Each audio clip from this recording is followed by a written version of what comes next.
Eh bien, Nicolas, ça ne va pas l'appétit? Non, non. Comment voulez-vous que ça aille? Je viens de lire, là, on va encore ajouter un autre produit chimique, peut-être au pain, le monostéarate. Et pourquoi faire? Pour l'empêcher de durcir? Comme si ça ne suffisait pas. Le vin avec des colorants, les pommes couvertes d'insecticides, la viande provenant d'animaux engraissés avec des antibiotiques, la salade avec des engrais chimiques. Mais ça n'est plus possible. Oui, la liste des produits chimiques qu'on ajoute à l'alimentation augmente tous les jours. Mais est-ce qu'il faut vraiment en croire tout ce qu'on dit au sujet du danger de ces produits chimiques? Vous savez, le sujet est suffisamment grave parce que tout notre avenir, non pas seulement le nôtre, mais celui des enfants, l'alimentation de l'an 2000 est tout de même suffisamment importante pour l'avenir de l'espèce, pour que nous fassions une enquête. Il faut que nous allions voir tous les spécialistes, tous ceux qui s'occupent de toxicologie, d'alimentation, pour nous éclairer sur ce sujet. J'avais 4 ans quand ces images ont été tournées et j'aurais pu être l'un des enfants assis autour de la table. Un demi-siècle plus tard, j'ai repris l'enquête qui avait tourné court. Et pour cause, à l'époque, il était trop tôt pour mesurer les effets à long terme des produits chimiques utilisés dans la chaîne alimentaire, du champ du paysan à l'assiette du consommateur. Pourtant, ils sont partout, sur les fruits et légumes sous forme de résidus de pesticides, dans l'épicerie et les plats préparés sous forme d'additifs alimentaires, ou encore dans les emballages et récipients en plastique. Comment sont-ils réglementés? Ont-ils été sérieusement testés? Y a-t-il un lien entre ces produits chimiques et certaines maladies chroniques comme les cancers, les maladies neurodégénératives ou les problèmes de stérilité? Pour répondre à ces questions, j'ai fait le tour du monde en assemblant patiemment les pièces du puzzle, car savoir, c'est pouvoir.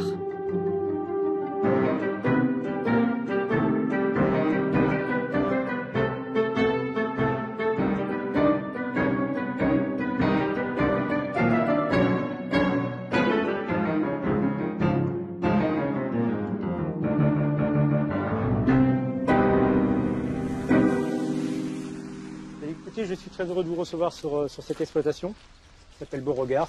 C'est une exploitation céréalière, il n'y a pas d'élevage.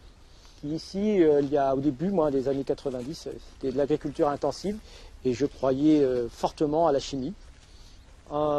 C'est aussi ici que j'ai eu un accident en avril 2004 où tout simplement en vérifiant le nettoyage d'une cuve sur un pulvérisateur venant de désherber du maïs. Il y avait un désherbant assez puissant à l'intérieur du lasso et j'ai inhalé les vapeurs d'un adjuvant, d'un solvant qui s'appelle le monochlorobenzène qui était dans ce produit.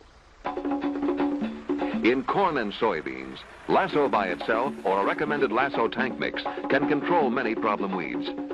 Lasso, herbicide by Monsanto. Aussitôt l'accident, j'ai été pris en charge par un service d'urgence et puis j'ai été arrêté quelques semaines. Mais c'est surtout des problèmes de santé qui sont apparus plusieurs mois après, qui ont entraîné 5 mois d'hospitalisation et 9 mois d'arrêt de travail. Voilà. Je m'aperçois qu'aujourd'hui, si vous êtes là, c'est que nous sommes plusieurs à être victimes de ces produits. C'est un sujet tabou, je sais que c'est très très très difficile d'en parler. My answer is chemical weed control. Used properly, nobody gets hurt. Only the weeds. Voilà, une qualité boulanger. Ce fut une première mondiale. En janvier 2010, une trentaine d'agriculteurs malades se sont réunis à l'invitation du Mouvement pour le respect et le droit des générations futures, une organisation environnementale qui mène une campagne sur les dangers des pesticides. Là, il y a 37 hectares ici, là. Et au début de ma carrière, c'est symbolique cette haie, parce qu'au début de ma carrière, entre guillemets, les haies, je les arrachais. Et voilà, et aujourd'hui on replante des haies. Dans l'air du temps, Voilà, on a un peu d'avance de ce côté-là. J'étais là à double titre. Comme journaliste d'abord, parce que la chaîne alimentaire commence dans le champ du paysan. Mais aussi parce que j'ai grandi sur une ferme située à une centaine de kilomètres. C'est pas toujours évident. Comme tous ces hommes et femmes, mes parents ont été des acteurs de la Révolution verte, qui a profondément bouleversé les pratiques agricoles dans les années qui ont suivi la Seconde Guerre mondiale. Le modèle venait des États-Unis, qui, grâce au plan Marshall, censé soutenir la reconstruction de l'Europe en ruine, exportèrent massivement machines agricoles et pesticides. Et tous y ont cru. Fini les disettes ou les famines, l'agriculture industrielle allait pouvoir nourrir le monde. Man, in the past 2 decades, has made tremendous strides in the use of chemistry as a tool to produce abundance. The abundance which has given us the highest living standard the world has ever known. Dans ce modèle agricole, la chimie a réponse à tout. Elle fournit des insecticides pour anéantir les insectes, des herbicides pour détruire les mauvaises herbes et des fongicides pour exterminer les champignons.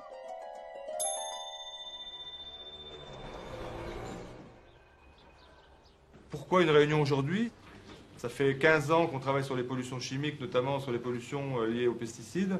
Et ça fait 15 ans qu'on voit partout dans les campagnes en France des agriculteurs qui sont malades ou qui nous disent qu'ils ont des collègues malades.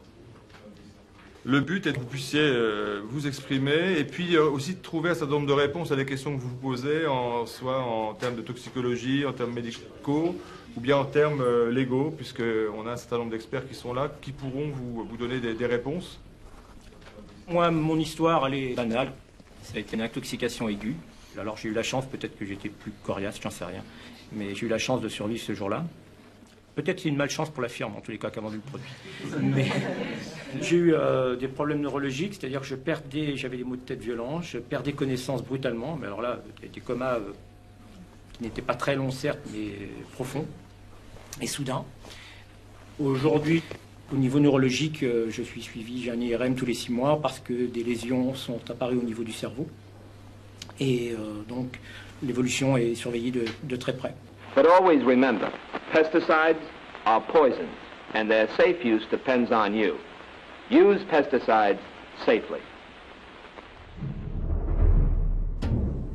Les pesticides sont des poisons. Voilà qui a le mérite de la clarté. Et à forte dose, ils peuvent provoquer ce que l'on appelle une intoxication aiguë, en anglais poisoning, un empoisonnement.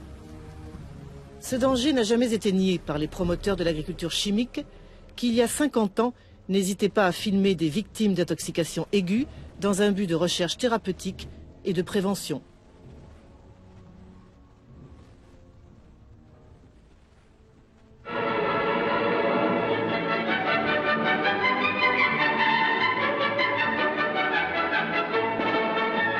D'après l'Organisation mondiale de la santé, chaque année, 1 à 3 millions de personnes sont victimes d'intoxication aiguë par les pesticides et plus de 200 000 en meurent. La France représente le premier utilisateur européen de pesticides avec une consommation annuelle de 80 000 tonnes. Depuis 1997, la Mutualité sociale agricole, MSA, mène un programme de surveillance des intoxications aiguës baptisé FIT Attitude.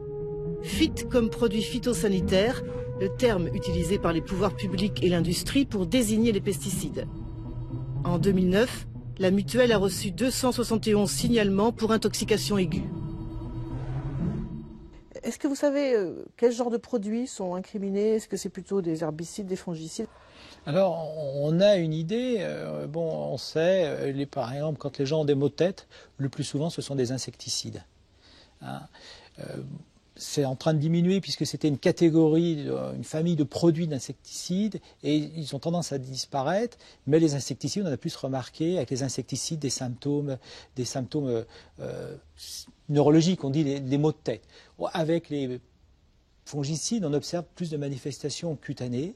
Avec les herbicides, c'est digestif, cutané. Quelles sont les maladies qui peuvent être aujourd'hui reconnues comme maladies professionnelles en milieu agricole?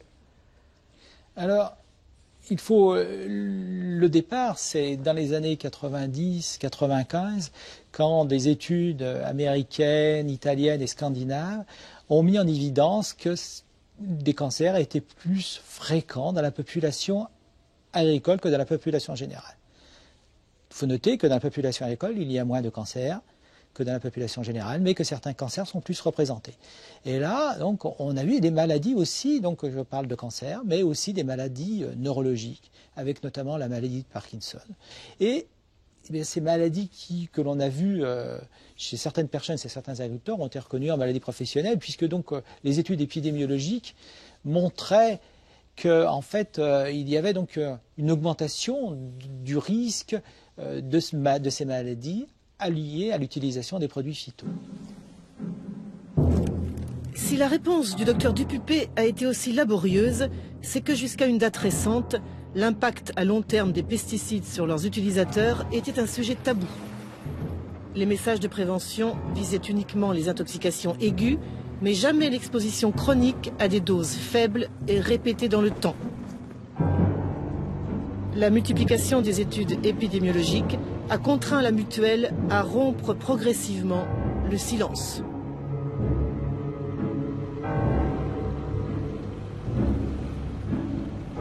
Un exemple, la maladie de Parkinson. À ce jour, une dizaine d'études épidémiologiques ont établi un lien entre l'exposition chronique aux pesticides et cette pathologie neurodégénérative. J'en ai choisi deux. L'une a été réalisée par l'Institut national de la santé et de la recherche médicale en collaboration avec les médecins du travail de la MSA et l'autre par l'Institut Parkinson en Californie.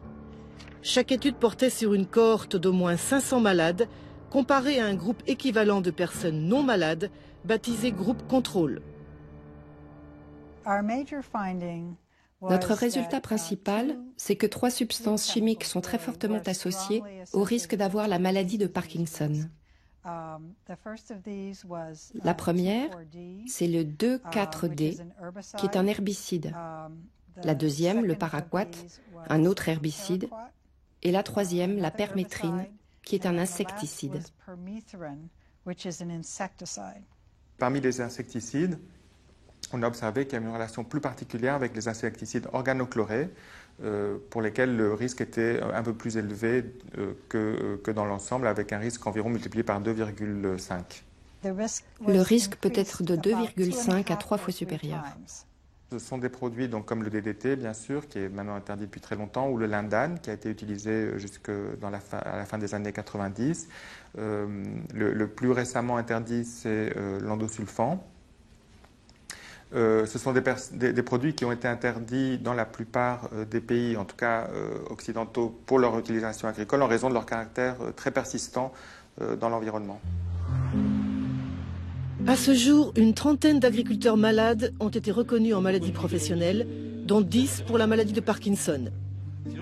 Pour les malades réunis à Ruffec, ce n'est pas assez, car la MSA accorde le statut au compte-gouttes.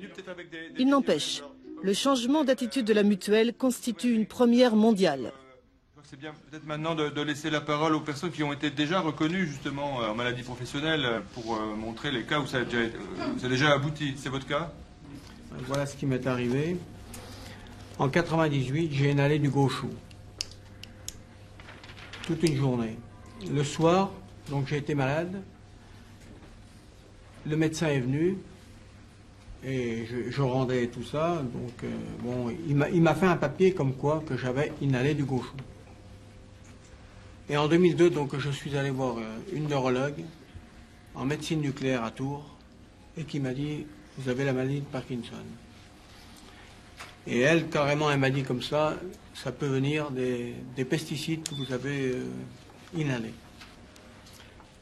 Je suis en arrêt depuis 7 ans. Je suis parisien aujourd'hui depuis 18 mois. Pourquoi? Tout simplement parce que à Paris, je vis incognito. Je suis libre. Carrément libre. Je serais dans ma campagne, on me ferait ça. On me montrerait du doigt. Je ne pourrais pas vivre. Et c'est fréquent dans le milieu, c'est la situation où la victime est pointée du doigt par son propre milieu? Moi, en 2 mots, j'ai vu en 6 ans, au départ, mes collègues agriculteurs m'ont dit, excusez-moi le terme, ferme ta gueule parce que tu déranges. Si tu es plus sensible que les autres, c'est pas de notre faute, parce que nous, on les a toujours utilisés et on n'est pas malade. Et aujourd'hui, 6 ans après, ne passe pas, je dirais, une dizaine de jours sans qu'on ait des coups de fil de gens, soit ils sont malades, soit ils commencent à raisonner autrement et dire, t'as raison, on a une part de responsabilité sur cette pollution et sur l'environnement, mais les premières victimes, ça va être nous. Vas-y. Moi, c'est Yannick, je suis agriculteur à Saujon, Charente-Maritime, et je suis tombé malade en octobre 2002. J'ai contracté une leucémie aiguë, myéloïde de type 4. Aujourd'hui, donc en 2003, ils m'ont fait une greffe de moelle osseuse qui a bien fonctionné au CHU de Poitiers. Et par contre, aujourd'hui, j'ai toujours la réaction du greffon contre moi. C'est-à-dire la greffe, la personne qui m'a donné sa moelle osseuse n'était pas compatible à 100% avec moi. Et la greffe réagit contre mon corps. Aujourd'hui, j'ai des problèmes sur la peau et sur les tendons, rétraction des tendons et sclérodermie de la peau, sécheresse des yeux et plein d'autres problèmes. C'est plutôt quels cancers qui sont susceptibles d'être reconnus en maladie professionnelle? Les cancers, alors il y a les cancers du sang.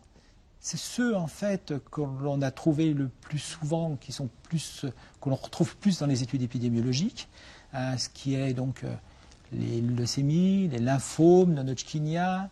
On retrouve aussi le cancer du cerveau, on retrouve aussi du cancer de la prostate, cancer aussi de la peau.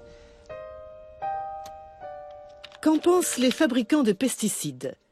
En France, ils sont représentés par l'Union des industries de la protection des plantes, qui regroupe 19 adhérents dont les 6 géants du secteur. BASF, Bayer, Dow, DuPont, Monsanto et Syngenta. Aujourd'hui, il n'y a aucune preuve qui permette de faire une corrélation certaine entre apparition de certaines maladies et exposition donc aux produits phytopharmaceutiques. Qui croire? D'un côté, la MSA, qui accorde le statut de maladie professionnelle à des agriculteurs atteints de cancer. De l'autre, un représentant de l'industrie qui affirme que le lien entre pesticides et cancer n'a pas été démontré. Pour y voir plus clair, j'ai contacté le Centre international de recherche sur le cancer qui dépend de l'OMS. En 2007, le CIRC a co-signé un rapport publié par les académies françaises de médecine et des sciences. Intitulé « Les causes du cancer en France », il désignait le tabac comme la principale cause de la maladie et affirmait que seuls 0,5% des cancers sont dus à la pollution chimique. Dans son tableau des cancers attribuables aux expositions professionnelles, il ignorait les pesticides et concluait « Le lien putatif entre pesticides et cancer ne repose sur aucune donnée solide ». Dans le domaine du cancer, le CIRC est une référence internationale. C'est lui qui établit les monographies, c'est-à-dire la classification des produits chimiques en fonction de leur potentiel cancérigène, un outil capital pour la réglementation des substances. Pour cela, ces experts examinent la littérature scientifique concernant le produit, à savoir toutes les études publiées dans ce que l'on appelle les revues à comité de lecture. Les substances sont classées en 3 catégories. Groupe 1, cancérigène pour l'homme.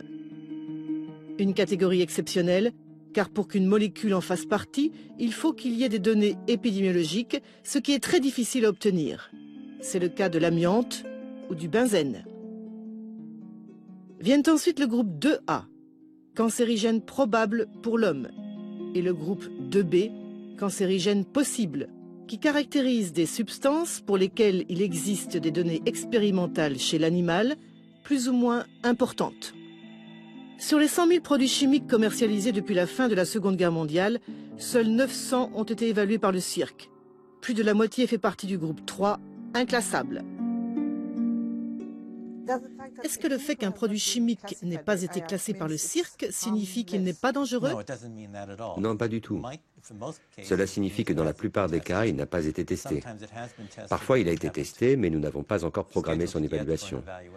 En général, cela signifie que personne n'a examiné ces données pour le cancer ou que personne n'a étudié ses effets cancérigènes potentiels. Combien de pesticides ont été évalués par le CIRC? Je ne les ai pas vraiment comptés, mais je pense que nous avons dû évaluer une vingtaine ou une trentaine de pesticides dans toute l'histoire de notre programme. Ce n'est rien. C'est vrai que ce n'est pas beaucoup si on compare avec le nombre de pesticides qui sont utilisés. En fait, c'est très difficile pour nous de faire une évaluation sérieuse des pesticides, parce que la majorité des études expérimentales qui les concernent ne sont pas publiques.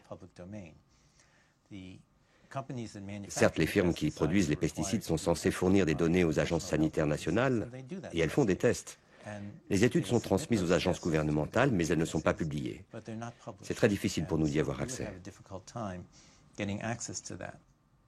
Comment expliquez-vous le fait que les études conduites par l'industrie des pesticides ne soient pas publiées dans des revues scientifiques à comité de lecture? Il n'est peut-être pas dans l'intérêt des firmes de publier des résultats qui suggèrent que leurs produits peuvent être nocifs. De toute façon, elles ne sont pas obligées de rendre publiques leurs études. Vous savez qu'en 2007, les académies françaises de médecine et de sciences ont publié avec le cirque un rapport intitulé « Les causes du cancer en France ». Merci. Les auteurs écrivent qu'aucun des pesticides utilisés actuellement n'est cancérogène chez l'animal ou chez l'homme.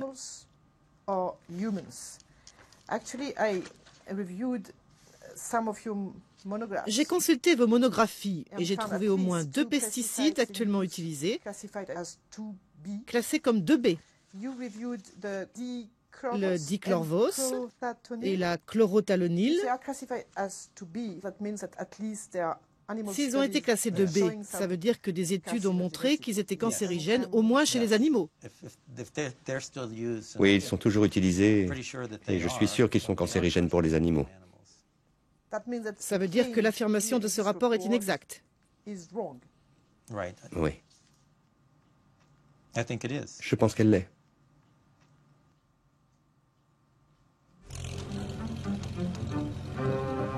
En théorie, il ne devrait jamais subsister d'insecticides dans les aliments que nous consommons. Ce n'est pas toujours le cas, malheureusement.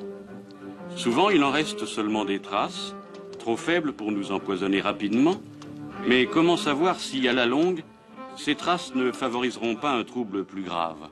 Le cancer, par exemple. Toutes les bonnes questions ont déjà été posées il y a 50 ans. Si les pesticides sont toxiques au point de rendre malades leurs utilisateurs, qu'en est-il des résidus que l'on retrouve sur les fruits et légumes traités? Peuvent-ils nous rendre malades, nous les consommateurs? Pour pouvoir répondre à cette question, il faut comprendre comment fonctionne la réglementation des produits chimiques. Le système en vigueur a été élaboré à la fin des années 1950 sous la houlette de l'OMS en collaboration avec la FAO, l'Organisation des Nations Unies pour l'alimentation et l'agriculture. En fouillant dans les archives, j'ai découvert qu'un toxicologue français a joué un rôle capital dans la mise en place des outils destinés à réglementer les substances chimiques qui entrent en contact avec nos aliments. Il s'appelait René Truot et il avait été interviewé par mes collègues il y a 50 ans. Donc on peut dire qu'il faudrait donc, face à la poussée de la chimie, augmenter l'armement préventif, en quelque sorte. Si vous me permettez de faire une comparaison, au siècle dernier, lorsque ce citoyen du monde que fut Pasteur a découvert le danger des bactéries, eh bien, dans le domaine alimentaire spécifiquement, on a accordé une très grande importance au contrôle microbiologique des aliments. Et on a fondé toute une série de laboratoires pour effectuer ce contrôle. Eh bien, il faudrait qu'il en soit de même dans le cas du contrôle des agents chimiques ajoutés aux aliments, parce que leurs dangers, pour être plus insidieux, moins spectaculaires, si vous voulez, n'en sont, à mon avis, certainement pas moins graves. René Truot est considéré comme le père de ce que l'on appelle la dose journalière admissible ou acceptable dans le jargon DJA. D'abord conçu pour la réglementation des additifs alimentaires, cet outil capital de la toxicologie a ensuite été étendu aux résidus de pesticides. Voici la définition qu'en donne René Truot. La dose journalière admissible est la quantité d'additifs alimentaires qui peut être ingérée quotidiennement et pendant toute une vie sans aucun risque.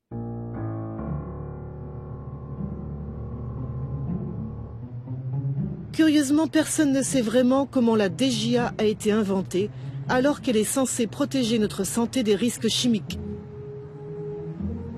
La seule personne que j'ai trouvée s'appelle Diane Benford, toxicologue à l'Agence britannique des normes alimentaires. Elle est l'auteure d'un document intitulé « La dose journalière admissible, un outil pour assurer la sécurité des aliments ». Il a été publié par l'ILSI, un organisme qui est financé par les multinationales de la chimie et de l'agroalimentaire. Dans sa partie historique, Diane Benford se contente de nommer René Truhaut et de citer Paracels, un médecin suisse du XVIe siècle, considéré comme le fondateur de la toxicologie. Tout peut être poison, c'est la dose qui fait la différence entre un poison et un remède.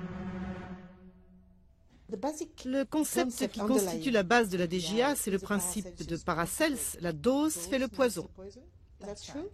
Qu'est-ce que cela veut dire exactement? Cela signifie que la probabilité d'avoir des effets toxiques augmente avec la dose. Mais fondamentalement, c'est vrai pour tout, y compris pour l'eau ou l'oxygène, sans lesquels nous ne pouvons vivre. Si nous en absorbons en trop grande quantité, cela peut être aussi nocif. Avec la plupart des éléments, plus la dose est faible, plus la probabilité d'avoir des effets négatifs diminue. C'est ce que les toxicologues appellent la relation dose-effet? C'est cela. Non seulement la gravité de l'effet augmente avec la dose, mais aussi le nombre d'individus qui ont une réaction négative. Si je comprends bien, tout le processus d'évaluation part du principe que les substances chimiques sont toxiques et on essaie de trouver une dose qui est censée ne produire aucun effet. Oui. As this demonstration shows, a single drop kept in the eye can be fatal.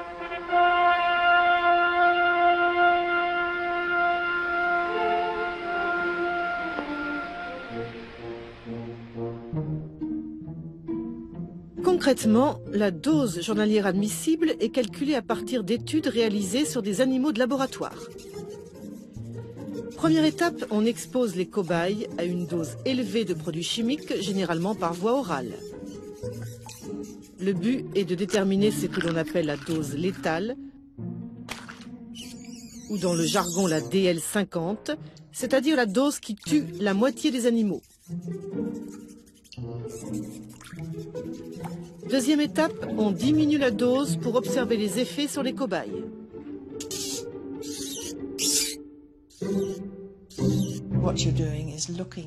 On recherche toute une série d'effets nocifs possibles.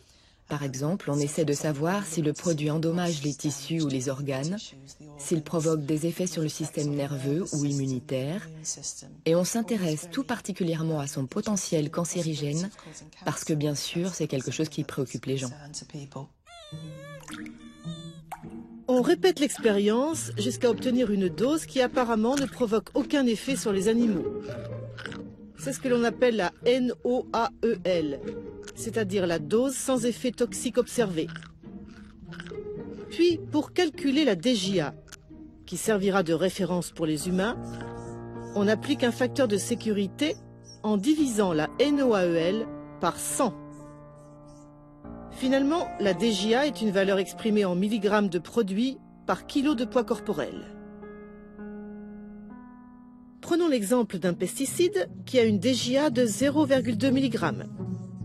Si le consommateur pèse 60 kg, il est donc censé pouvoir ingérer 60 fois 0,2 mg, donc 12 mg de pesticides par jour et pendant toute sa vie, sans que sa santé en soit affectée.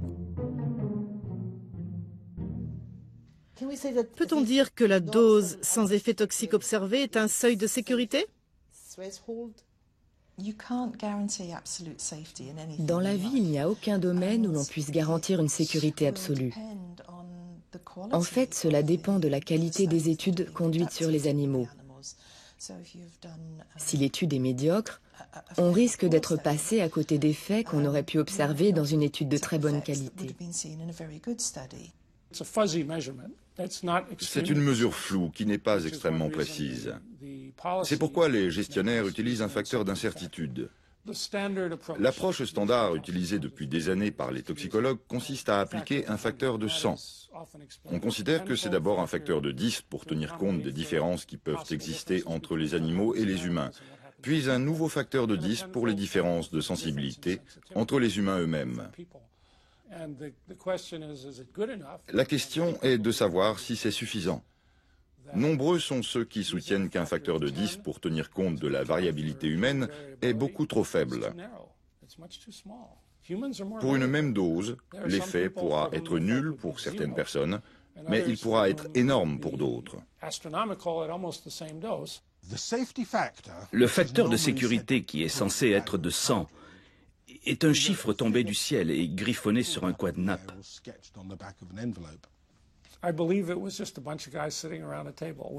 Ça s'est décidé à 4 autour d'une table. C'est ce qu'a raconté Bob Shiplan, un ancien de la Food and Drug Administration, dans une conférence à laquelle j'ai assisté. Il a dit « C'était dans les années 60. Il fallait que nous trouvions une manière de déterminer quel niveau de produit on pouvait autoriser sur les aliments. On s'est réunis, et voilà, on l'a fait. » En attendant, la DGA constitue la valeur de référence absolue pour les experts chargés de réglementer les produits chimiques qui contaminent notre chaîne alimentaire, comme ici à l'EFSA, l'autorité européenne pour la sécurité des aliments. Est-ce que vous estimez que c'est un concept scientifique, la DGA ? Oui, j'ose bien l'espérer, oui, bien sûr. C'est le résultat, bien sûr, de recherches scientifiques. Il y a un consensus dans le monde scientifique qu'il y a lieu de fixer une DGA. Ce n'est pas un concept scientifique. D'abord parce que ce n'est pas une valeur qui caractérise l'étendue du risque, mais son acceptabilité. Or, l'acceptabilité est une notion essentiellement sociale, normative, politique ou commerciale. Acceptable. Mais acceptable pour qui? Et derrière la notion d'acceptabilité, il y a toujours la question, est-ce que le risque est acceptable au regard d'un bénéfice supposé? Mais ceux qui profitent de l'utilisation des produits chimiques sont toujours les entreprises et pas les consommateurs. Donc ce sont les consommateurs qui prennent les risques et les entreprises qui reçoivent les bénéfices.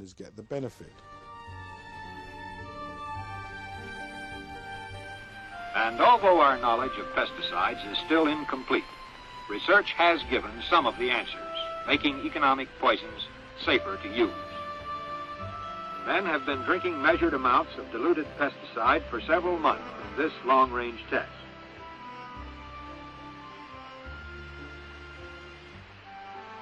In companion studies, samples of fruit, vegetables, and other food products are collected and analyzed for poisonous residue, and complete meals are analyzed to determine the average daily consumption of pesticide contained in the food we eat. C'était exactement la question que je me posais. À quoi sert la DGA si on ne tient pas compte du niveau de résidus de pesticides que l'on trouve sur les fruits et légumes traités? Pour cela, les experts ont inventé un second outil indissociable de la DGA, les limites maximales de résidus, dans le jargon LMR. C'est quoi les LMR? Donc, c'est la quantité qui peut se trouver dans une denrée alimentaire. Quantité exprimée en milligrammes de pesticides, de résidus de pesticides par kilogramme de denrées alimentaires. Donc la fixation des LMR, c'est le résultat d'un processus fort complexe. Fort complexe en effet. Prenons l'exemple d'un insecticide qui a une dose journalière admissible de 0,01 mg par kilo de poids corporel. Cet insecticide peut être utilisé sur une vingtaine de fruits et légumes. Comment savoir si nous, les consommateurs, n'atteindrons pas en un jour la dose de l'insecticide considérée comme acceptable? Pour cela, les gestionnaires doivent évaluer notre exposition potentielle en mesurant la quantité de résidus qui restent sur chaque produit agricole après la récolte grâce à des essais en champ. Et puis il faut des études de consommation pour déterminer quels fruits et légumes et en quelle quantité nous mangeons quotidiennement en tenant compte des habitudes alimentaires qui varient d'un pays ou d'un continent à l'autre. Le résultat des milliers de chiffres permettant d'établir les limites maximales de résidus autorisés aliment par aliment.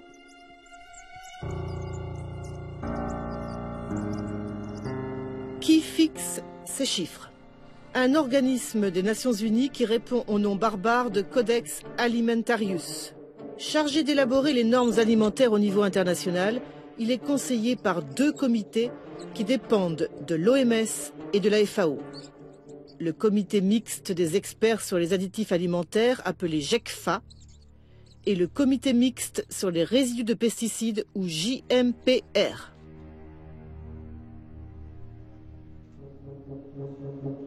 J'ai obtenu l'autorisation exceptionnelle d'assister à la réunion annuelle du JMPR.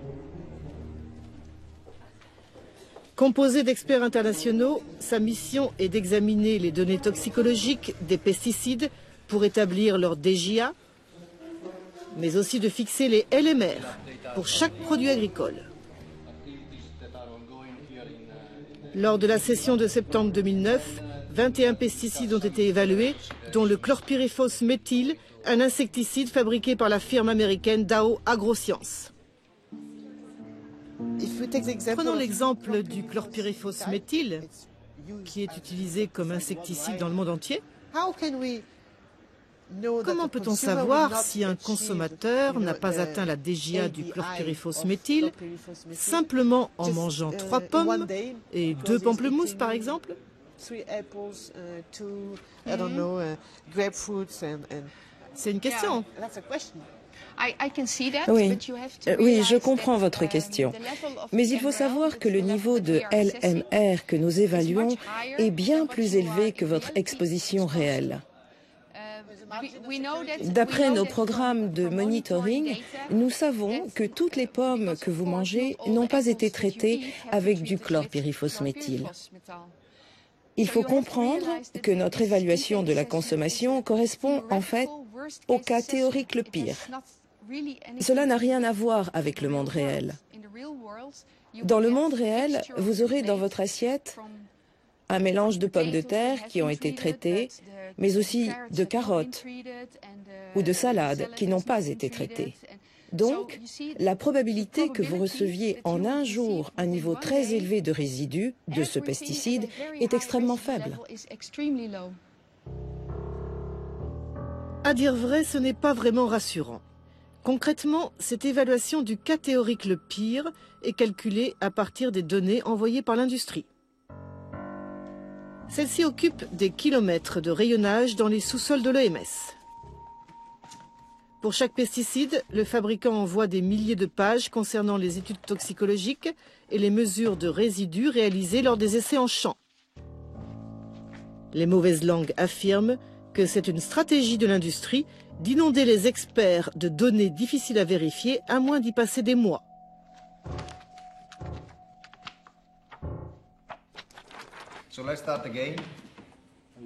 Impossible de savoir comment travaillent les experts car nous n'avons pas été autorisés à enregistrer le son des débats.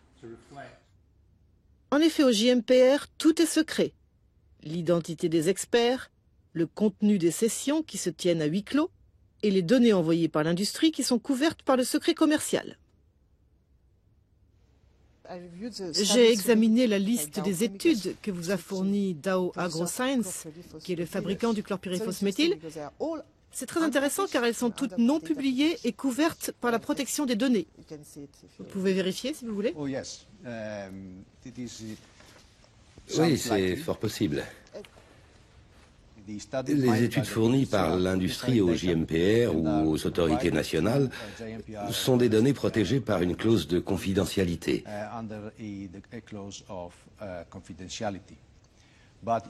Mais si vous consultez les documents produits par le JMPR ou les autorités nationales, vous trouverez de larges résumés de ces données. Des résumés, mais pas les données brutes. Non, pas les données brutes car elles appartiennent aux fabricants. Vous devez donc nous faire confiance pour l'analyse et l'interprétation correcte des données.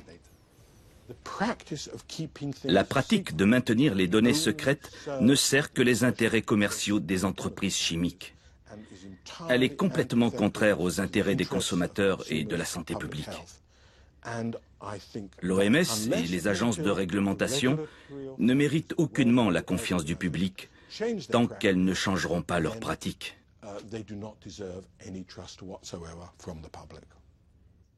Pourquoi les données sont-elles protégées? C'est à cause de la protection des droits de propriété intellectuelle. Ce sont des problèmes légaux. Les données sont privées et appartiennent à l'entreprise qui les transmet. Vous devriez demander à l'industrie pourquoi c'est ainsi. Seules les données qui concernent le processus de fabrication des produits peuvent justifier la clause de confidentialité, car elles représentent des informations commerciales sensibles. En revanche, toutes les données toxicologiques qui concernent la sécurité ou la toxicité des produits devraient être dans le domaine public. Si on prend l'exemple du tabac, les études fournies par les fabricants de cigarettes étaient défectueuses et même manipulées ou falsifiées. Et l'OMS a été trompée pendant des années par l'industrie.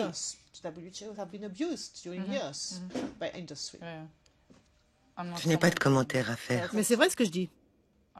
Je n'ai pas de commentaires à faire, d'autant plus que cela s'est passé avant mon arrivée à l'organisation. Je ne connais pas tous les détails. Je sais que c'est une histoire douloureuse ici. Oui, c'est clairement une histoire douloureuse. Je ne suis pas sûre que ce soit comparable avec la situation des pesticides. Mais il est un fait que la protection des données est l'objet d'un intense débat ici. Et nous verrons bien où cela nous mènera. En attendant, une chose est sûre. Pour l'industrie, l'enjeu est énorme. Le marché annuel des pesticides représente 25 milliards d'euros. En Europe, quelques 400 molécules sont autorisées et 140 000 tonnes sont pulvérisées chaque année. Chaque pesticide a sa DJA et ses LMR pour chaque catégorie de produits agricoles. Quand on voit tous ces chiffres, on se dit que la belle construction réglementaire pourrait être rassurante si la DJA et les LMR étaient des valeurs scientifiques suffisamment sûres pour être définitives. Mais ce n'est pas le cas. C'est ce que montre l'exemple de la procimidone, un fongicide réexaminé par le JMPR à la demande de l'Autorité européenne pour la sécurité des aliments. L'Union européenne a exprimé des inquiétudes concernant les limites que nous avons fixées. Vous avez raison, finalement l'EFSA a décidé de baisser la DJA de la procimidone. J'ai ici le document de l'EFSA qui, je cite, propose de changer les LMR afin de réduire l'exposition du consommateur à un niveau où on estime qu'il n'y aura pas d'effet négatif sur sa santé.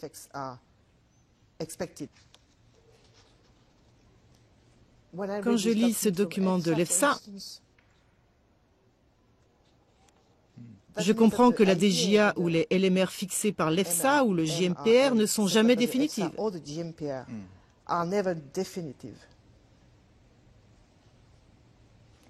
Oui, dans la vie, rien n'est jamais définitif, y compris la science. Donc s'il y a de nouvelles données qui nous obligent à changer nos décisions antérieures, alors nous le faisons. Donc là, j'ai un document de l'EFSA, n'est-ce pas, publié le 21 janvier 2009. Admettons qu'on change la DJA parce qu'il y a de nouvelles données, n'est-ce pas? Ça veut dire que la DJA qu'il y avait avant, dont on pensait qu'elle me protégeait, en fait, elle ne me protégeait pas. Elle ne protégeait pas pour cette... Elle n'avait pas la même... Elle n'offrait pas la même protection. Encore une fois, il y a des valeurs de sécurité qui sont appliquées. Donc, une valeur de 100 par rapport à la dose sans effet. Donc, il y a des sécurités qui sont un peu partout insérées dans le système. Donc, c'est très improbable que la DJA, qui avait été fixée auparavant, a amené à des effets pour la santé. Si vous voulez vraiment un risque zéro, vous avez raison. Il ne faut pas utiliser de pesticides. Mais c'est une décision politique. Tant que les politiques diront qu'il faut les autoriser, car les paysans en ont besoin pour avoir des récoltes abondantes, c'est le mieux que nous puissions faire. C'est le mieux que nous puissions faire. Cet aveu résume parfaitement la première partie de mon enquête, où j'ai compris que les résidus de poison que l'on trouve sur les aliments sont gérés par un système de réglementation arbitraire et approximatif.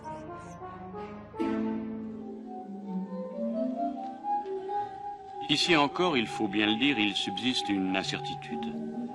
Bien sûr, les fabricants s'entourent de toutes les précautions. On multiplie les analyses et les expériences sur les animaux. Pour le fabricant de produits alimentaires, c'est un surcroît de travail, une dépense supplémentaire, une perte de temps. Sommes-nous certains que tous les industriels de l'alimentation s'astreignent à une recherche aussi complète qu'elle devrait l'être avant de lancer un produit nouveau sur le marché ? La question, en effet, est incontournable. Si le processus de réglementation des produits chimiques est basé sur les études fournies par l'industrie, il faut comprendre concrètement comment ça marche. J'ai choisi l'exemple des additifs alimentaires.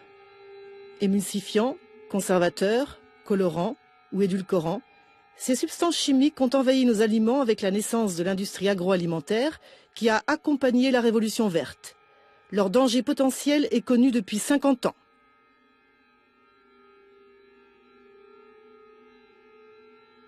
Un consommateur qui absorbe par exemple une petite quantité de colorant pendant 2 semaines, pendant 2 mois, pendant 1 an et 2 ans peut n'avoir aucun effet nocif, mais il faut prévoir que ces petites doses longtemps répétées et répétées jour après jour pendant toute une vie peuvent parfois comporter des risques extrêmement insidieux et même parfois des risques irréversibles, car il y a certains colorants, par exemple, qui, au moins chez l'animal, se sont avérés capables de provoquer des proliférations malignes, c'est-à-dire le cancer.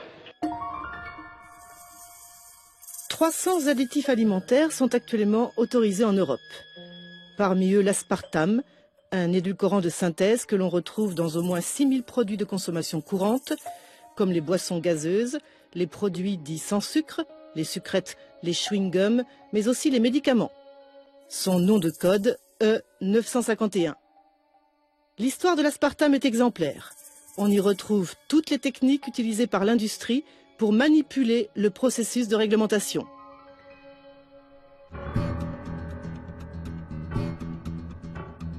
Tout a commencé en 1965 lorsqu'un chercheur de la firme pharmaceutique Searle a découvert fortuitement la molécule. 9 ans plus tard, l'entreprise dépose une demande d'autorisation de mise sur le marché auprès de la Food and Drug Administration, l'agence américaine chargée de la sécurité des aliments et des médicaments. En 1981, la FDA homologue le produit sous le nom de NutraSweet avec une DJA de 50 mg. Pensez-vous que l'aspartame est sans danger? Oui, je le pense. Quand la FDA a établi la DJA de l'aspartame, était-ce basé sur les études fournies par Searle, le fabricant? Tout à fait. Nous voici au cœur du problème. Les études soumises par Searle pour obtenir l'homologation de l'aspartame ont été l'objet d'une vive polémique dans les années 1970. À l'origine, John Olney, un neurologue, que l'on voit ici dans une conférence de presse donnée en 1996, soit 15 ans après la mise sur le marché de l'aspartame. The article we've just published shows an increased incidence of brain tumors and an increased malignancy of brain tumors in human populations in the United States, starting about 3 years after aspartame was introduced. Quelles études avez-vous conduites sur l'aspartame?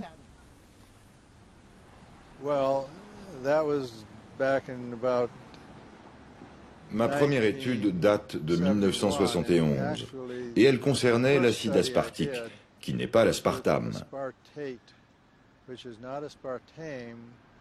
L'aspartame est une combinaison de 2 acides aminés, l'acide aspartique et la phénylalanine.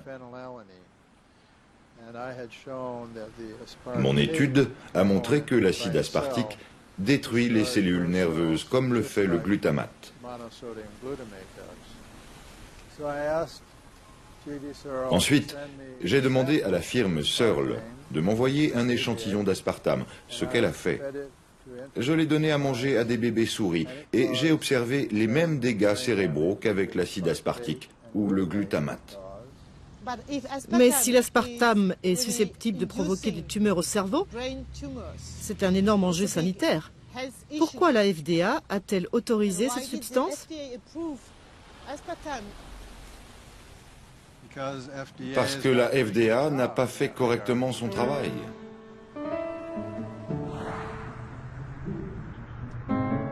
De fait, la manière dont la FDA a géré le dossier de l'aspartame est pour le moins troublante. J'ai pu consulter les archives internes de l'agence grâce à la ténacité de Betty Martini, qui a créé un centre de documentation sur l'aspartame baptisé Mission Possible Internationale. Elle y accumule les pièces à conviction obtenues grâce au Freedom of Information Act, une procédure américaine qui permet à tout citoyen d'avoir accès aux documents de l'administration. J'ai ainsi découvert qu'alertée par John Olney, la FDA avait créé 2 enquêtes internes pour évaluer la validité des données fournies par Searle. Finalement, en août 1977, le docteur Jérôme Bressler avait rédigé un rapport très sévère où il dénonçait toutes les irrégularités constatées dans les études de la firme. En voici un extrait. Les comptes rendus des observations indiquent que l'animal numéro A23LM était vivant à la semaine 88, mort de la semaine 92 à la semaine 104, vivant à la semaine 108 et mort à la semaine 112. Puis la FDA institue une commission d'enquête publique qui rend son rapport le 30 septembre 1980. La commission conclut que l'utilisation de l'aspartame dans les aliments ne doit pas être autorisée tant que la question de son éventuel potentiel cancérigène n'a pas été résolue par de nouvelles études.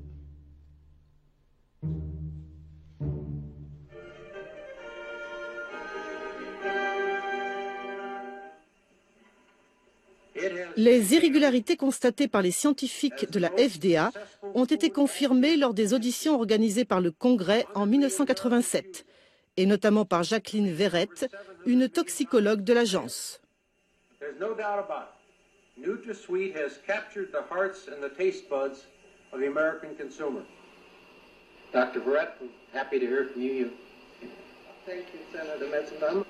I have no qualms in saying that if we are basing the amount of aspartame that we're putting in all of these foods today on these studies, then it is a disaster.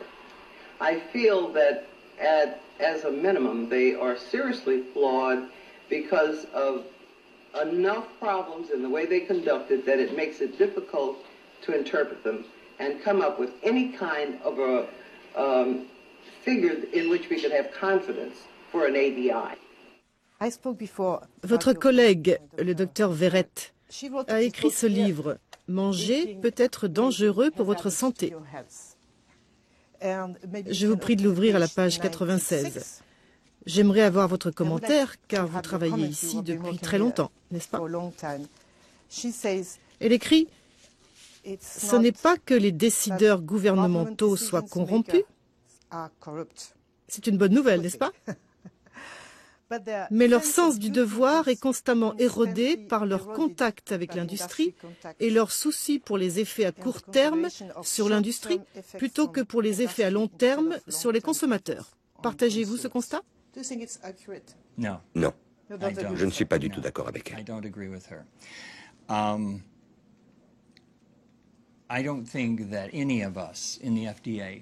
Je pense qu'aucun d'entre nous à la FDA estimerait faire son travail correctement s'il ne plaçait pas la sécurité du consommateur au-dessus de toute considération pour le bien-être de l'industrie. Cela reviendrait à subvertir le paradigme de l'évaluation de la sécurité. Vraiment, je ne suis pas du tout d'accord avec elle.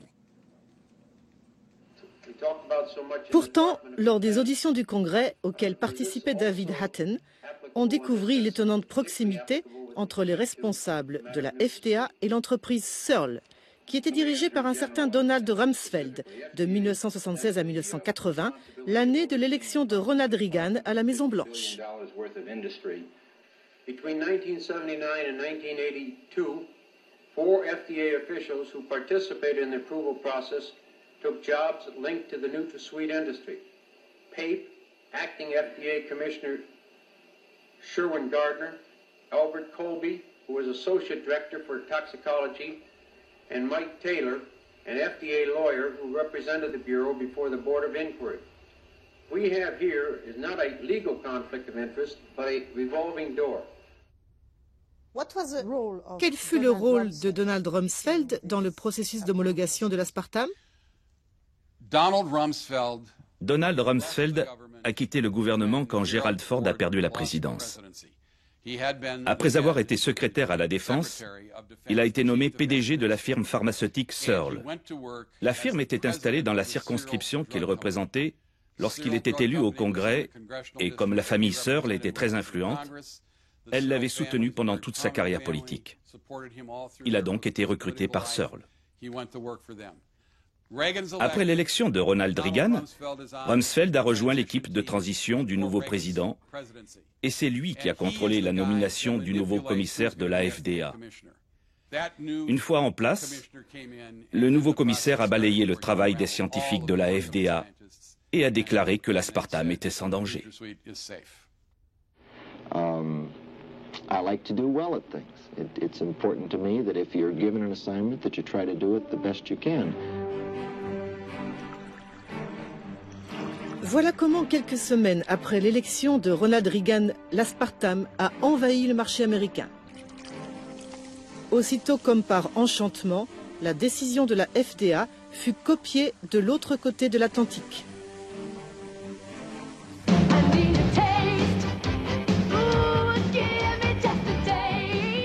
NutraSweet. Why so many things taste so good.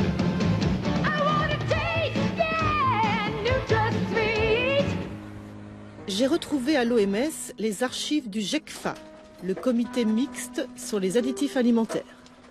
On y découvre que de 1975 à 1979, le comité des experts refuse d'établir une DGA pour l'aspartame comme la FDA au même moment. Par exemple, le rapport de 1978 note qu'en raison du doute exprimé sur la validité des données de base, le comité a reporté sa décision. Changement de ton dans le rapport de 1980, où les experts décident de fixer la DGA de l'aspartame à 40 mg par kilo. En annexe du rapport, ils joignent le nom des études sur lesquelles ils ont basé leur décision. Ce sont les 3 études de Searle. La DGA fixée par le GECFA a été adoptée les yeux fermés par les pays européens, et notamment par l'EFSA, l'autorité européenne pour la sécurité des aliments. Cette dose journalière acceptable de 40 mg par kilo a été établie au départ par le GECFA, c'est-à-dire le groupe d'experts international FAO-MS, et c'était en 1980. Et ensuite, la même DGA a été établie également par le comité scientifique de l'alimentation humaine, donc pour l'Europe, en 1985. Alors, moi, je suis allée à l'OMS. J'ai fouillé dans les archives du GECFA et j'ai eu accès aux documents. C'est très troublant, je dois dire. Cette première DGA de 40 mg est basée sur une étude hautement controversée et on n'est jamais revenu dessus. Même si, encore une fois, les études de départ sont hautement critiquables. Je ne sais pas ce qu'il faut penser des études initiales. Moi, je n'ai pas les éléments pour juger plus que ce que je peux lire dans les évaluations précédentes. Et dans les évaluations précédentes, il est mentionné qu'un doute a été soulevé et que ce doute a été levé. Oui, mais dans les dossiers, il n'y a pas de nouvelles études pour expliquer pourquoi ce doute est levé. Voilà. Sur quelque chose qui a été fait il y a effectivement 30 ans, c'est peut-être regrettable, mais c'est souvent le cas. En attendant, l'effet boule de neige est une aubaine pour l'industrie. C'est ce que montre le témoignage de Robert Shapiro, le PDG de NutraSweet, filiale de Searle, laquelle Searle fut rachetée par Monsanto en 1985. Qui va vérifier que ces affirmations reposent sur du vent? Thank you, Senator. Those who attack the safety of aspartame are also attacking the independent determinations of the health and regulatory authorities of the world.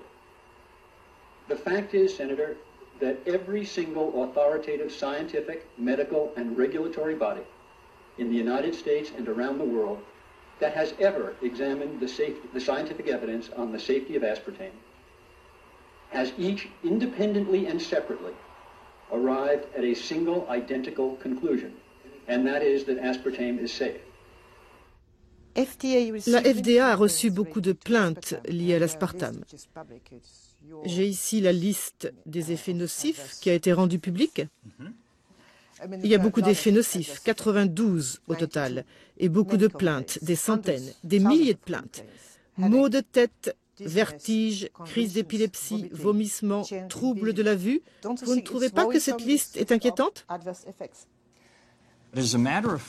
En réalité, la FDA et la firme Searle qui fabrique l'aspartame ont conduit des études cliniques supplémentaires pour évaluer ses effets comme les maux de tête ou les crises d'épilepsie.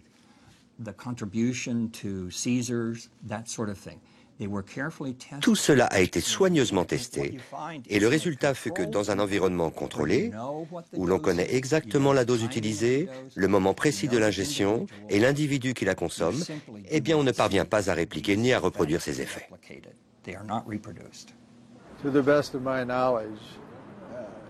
Autant que je sache, Searle n'a jamais conduit les études appropriées pour déterminer si l'aspartame provoque des troubles dans le système nerveux central. Dr. Walton. Thanks, Ron. Good morning, folks. Over the past 12 years, my patients have taught me that aspartame can trigger a wide variety of problems. I believe that in vulnerable populations, it can lead to grand mal seizures, depression, panic attacks. I did a survey of the world's medical literature on aspartame and found 164 fulfilled the criteria for publication in a peer-reviewed journal with clear-cut relevance for issues of human safety. Of the 164, 74 were funded by the industry, that is the aspartame-related industry. All 74 attested to its safety. Les résultats de mon enquête étaient remarquables. Il y avait une corrélation à 100% entre les résultats des études et l'origine du financement. Toutes les études financées par l'industrie concluaient que l'aspartame ne pose aucun problème. Et 100% des études, véritablement indépendantes, concluaient qu'il y avait un problème avec la substance. Comment l'expliquez-vous? Malheureusement, l'argent est très puissant. L'argument est grave, car il suggère que les scientifiques peuvent être achetés par l'industrie pour fournir des études biaisées. Pour en avoir le cœur net, j'ai frappé à la porte d'une institution prestigieuse, la Société américaine du cancer, dont les liens avec l'industrie, justement, ont souvent été dénoncés. Il est tout à fait vrai que les industriels qui peuvent être potentiellement affectés par des études contraires à leurs intérêts essaient d'influencer les jugements des politiques et du public, en essayant parfois d'influencer la recherche. C'est un fait qu'il y a des études bien faites et des études lamentables. Et très souvent, les études qui sont financées par l'industrie sont conçues de telle manière qu'il est totalement impossible de détecter des effets nocifs. Cela veut dire que la littérature scientifique est régulièrement polluée par des études qui ne sont pas faites convenablement. Fondamentalement, ce serait une très bonne idée si les scientifiques qui évaluent les médicaments ne recevaient pas d'argent des firmes pharmaceutiques ou si ceux qui travaillent sur les produits polluants n'étaient pas payés par ceux qui les fabriquent. Mais ce n'est pas le cas. Non, l'inverse est une pratique courante. Est-ce qu'il arrive que l'industrie essaie d'intimider les experts des agences de réglementation? J'ai travaillé dans une agence de réglementation pendant 25 ans.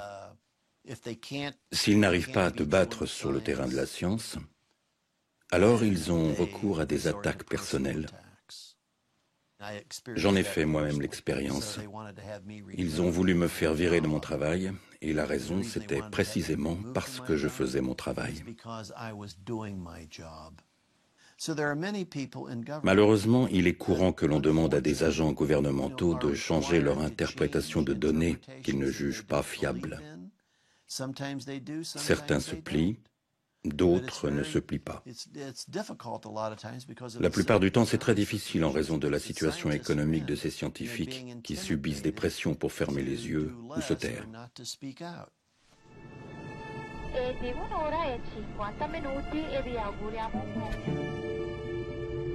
Malheureusement, rares sont les centres de recherche complètement indépendants et à l'abri des pressions de l'industrie.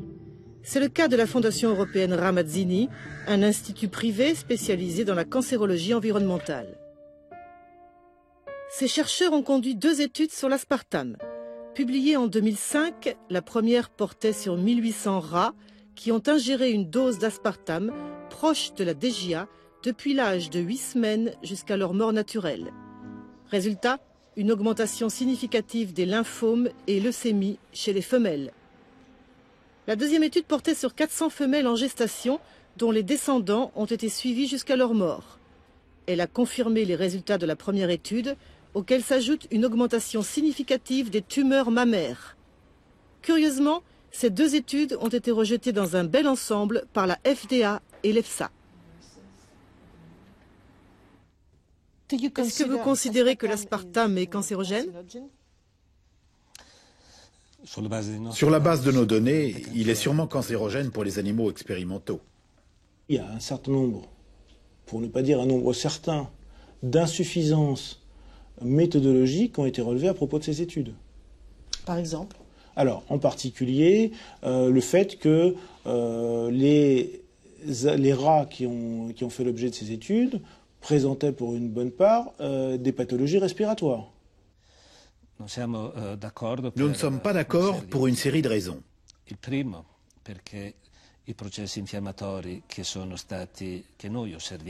Premièrement, parce que les processus inflammatoires que nous observons dans nos animaux dépendent très souvent du fait que nous les laissons mourir naturellement sans interrompre leur vie de façon arbitraire.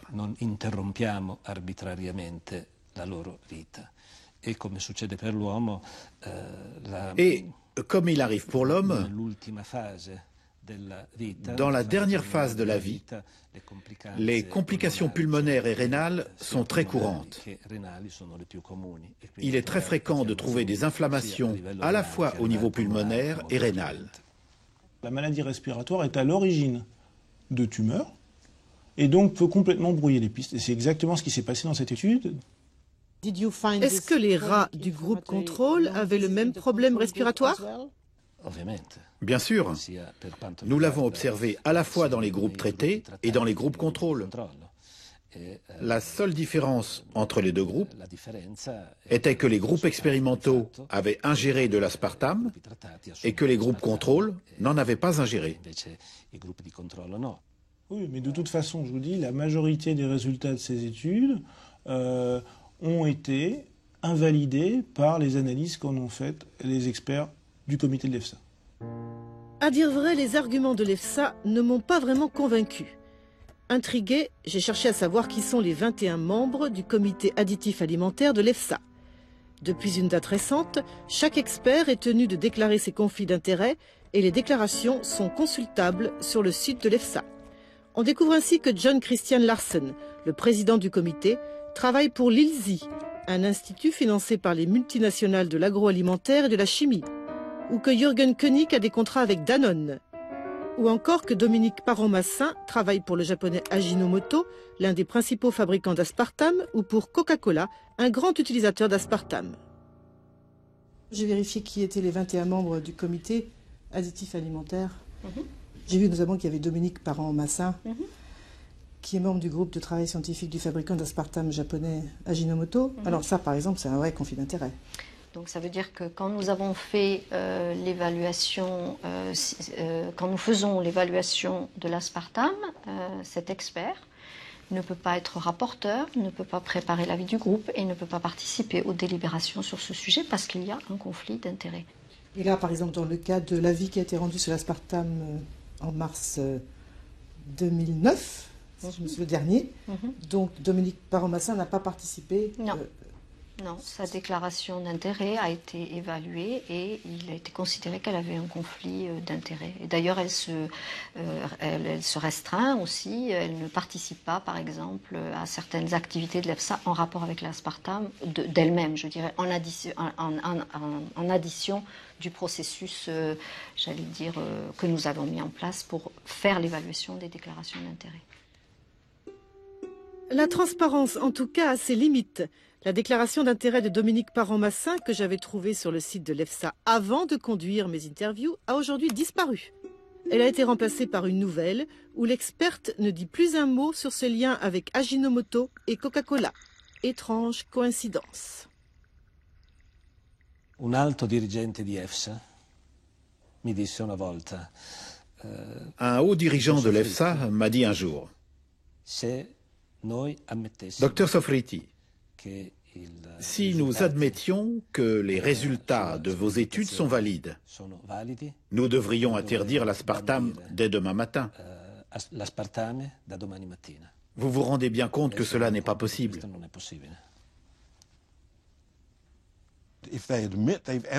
S'ils admettent qu'ils ont fait une erreur, cela entraînera une perte de confiance. Et puis, ils craignent sans doute que cela ouvrira les vannes. Il y a des gens qui risquent de dire « Peut-être n'avez-vous pas fait une seule, mais plusieurs erreurs. Et peut-être que tout le processus est défectueux. » Peut-être que tout le processus est défectueux. À ce stade de mon enquête, j'ai compris que le système de réglementation des produits chimiques est contrôlé par l'industrie, dont la préoccupation majeure n'est pas la santé du consommateur, mais la recherche du profit à tout prix.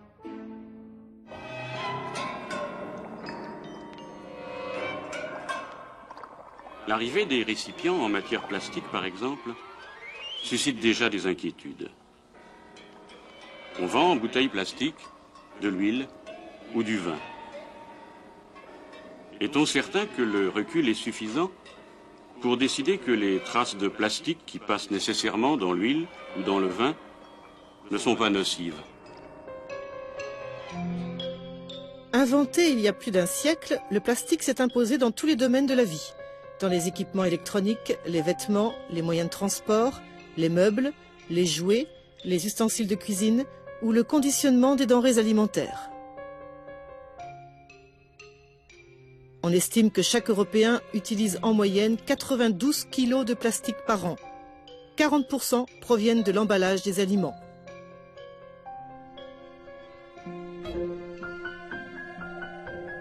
Un exemple, le bisphénol A, encore appelé BPA, dont la production annuelle s'élève à 3 millions de tonnes. On le retrouve dans les produits en polycarbonate comme les biberons, les bonbonnes d'eau ou les préparations pour micro-ondes, mais aussi dans les résines utilisées comme revêtement dans les boîtes de conserve ou les canettes de boissons.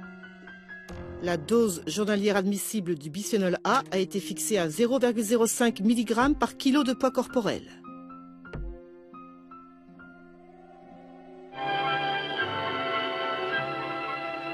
The world of plastics is present everywhere. Yet this presence is but a premonition of a future world. Our children will see a bit of that world, and our grandchildren will not see the end of it.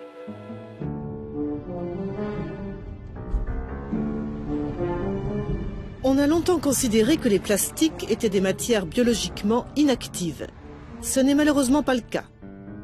C'est ce qu'ont découvert fortuitement Anna Soto et Carlos Sonnenschein, deux chercheurs en biologie cellulaire à l'université de Boston. En 1987, ils travaillaient sur des cellules de cancer du sein. L'expérience consistait à provoquer la multiplication des cellules en les exposant à de l'œstrogène, une hormone féminine naturelle. Les cellules de l'expérience, comme celles du groupe contrôle, étaient conservées dans des tubes en plastique. Nous répétions sans cesse la même expérience et obtenions toujours les mêmes résultats. En l'absence d'œstrogène, les cellules de cancer du sein ne se multipliaient pas, mais en présence d'œstrogène, elles se multipliaient. Puis tout à coup, toutes les cellules se sont mises à se multiplier de manière indiscriminée. Nous avons pensé que nous avions une contamination par l'œstrogène et nous avons commencé à vérifier chaque composante du processus. Finalement, nous avons compris que l'activité provenait des tubes dans lesquels nous conservions les cultures tissulaires. Nous avons donc appelé le fabricant des tubes qui n'a pas pu nous fournir d'explication. Il nous a envoyé plusieurs lots pour que nous puissions détecter la présence de l'œstrogène qui, en fait, était due à un changement dans la formulation du plastique.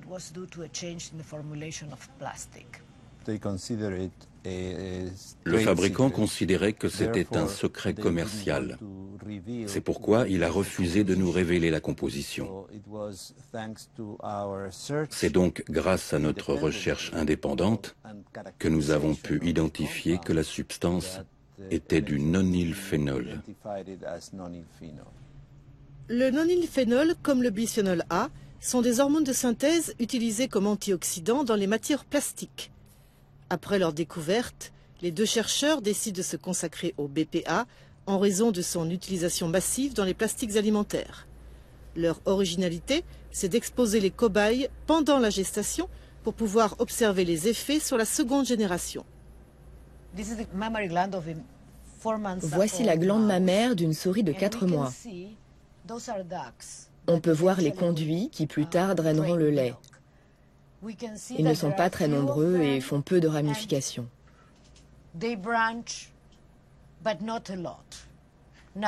Maintenant, je vais vous montrer un animal qui a été exposé au bisphénol A in utero.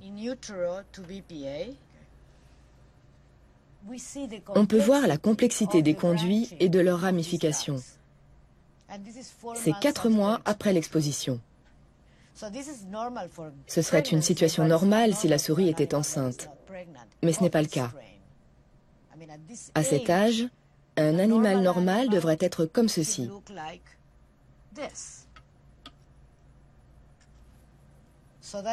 Donc il y a une différence importante.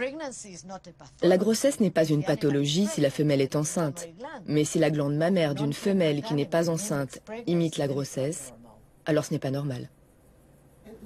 Quelle est la dose de bisphénol A que vous avez administrée? 250 nanogrammes par kilo. C'est une dose très basse. Une dose 200 fois inférieure à la DGA.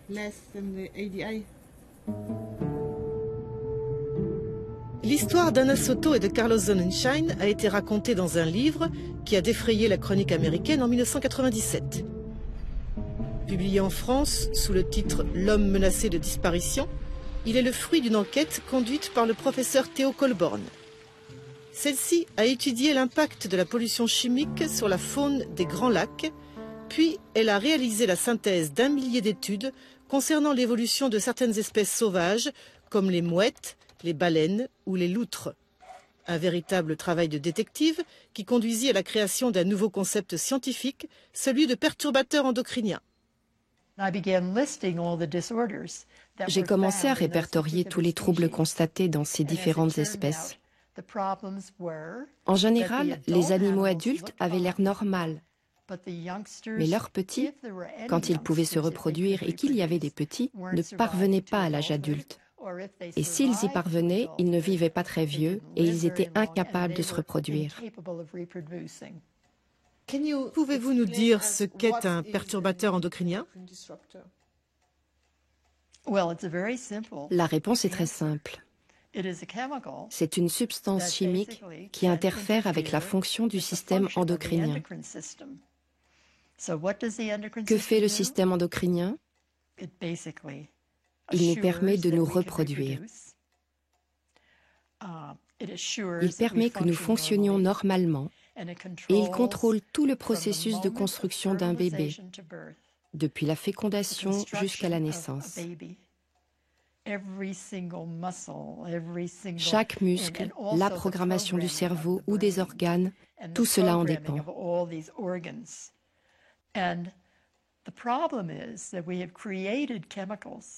Le problème, c'est que nous avons inventé des produits chimiques qui ressemblent aux hormones naturelles et qui peuvent se glisser dans les mêmes récepteurs en allumant une fonction ou en l'éteignant. Le cerveau est perturbé et ordonne au corps de produire plus d'hormones, et c'est ça le problème. Le terme perturbateur endocrinien a été inventé lors de la conférence de Wingspread organisée par Theo Colborn en 1991. Elle y réunit la vingtaine de scientifiques qui ont nourri la matière de son livre.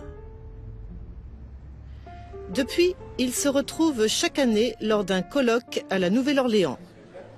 Il y a là Anna Soto et Carlos Sonnenschein, Louis Guillette, spécialiste des alligators, Fred Fomsal, qui travaille depuis plus de 20 ans sur le bisphénol A, ou John McLachlan, spécialiste du Distilbène, en anglais DES. Interdit depuis plus de 30 ans, ce médicament a été largement prescrit pour prévenir les fausses couches. Il est considéré comme le modèle des perturbateurs endocriniens. Car fait unique, on dispose non seulement de données expérimentales sur les animaux, mais aussi de données épidémiologiques chez les humains. Le Distilbène est réellement le produit chimique qui a changé notre manière de penser en nous éclairant sur ce qu'est la perturbation endocrinienne et sur ce que nous appelons maintenant l'origine fœtale des maladies de l'adulte. Si on remonte 70 ans en arrière, le Distilbène fut la première hormone de synthèse inventée par Charlie Dodds en 1938. Il avait déjà synthétisé le bisphénol A en 1936 comme un œstrogène.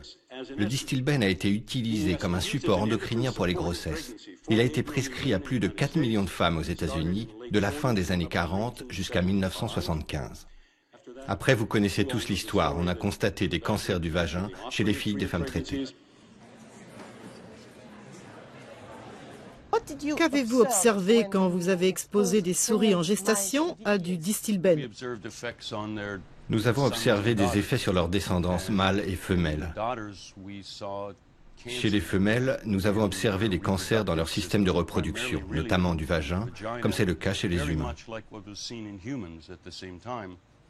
De fait, tout ce que nous avons constaté chez les souris a été vérifié chez les humains. Et tout ce qui a été vu chez les humains l'a aussi été chez les souris. C'est même très troublant. Lorsque nous avons conduit nos études sur les souris il y a 25 ans, nous avions noté que les femelles de la seconde génération avaient des ménopauses plus précoces. Et 25 ans plus tard, nous constatons la même chose chez les femmes exposées.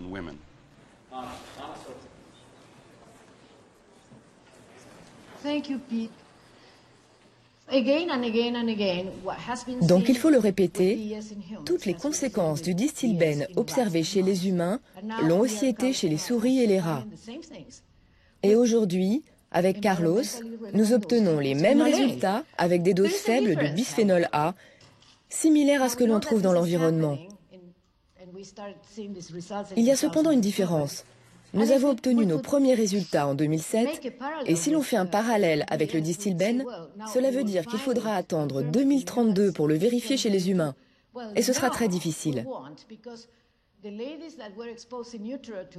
Pour le Distilbène, les femmes qui ont été exposées in utero ont les ordonnances de leur mère comme preuve, tandis que les femmes qui auront un cancer en 2032 n'auront aucune preuve qu'elles ont été exposées au BPA in utero. Je vous laisse avec cette pensée très dérangeante.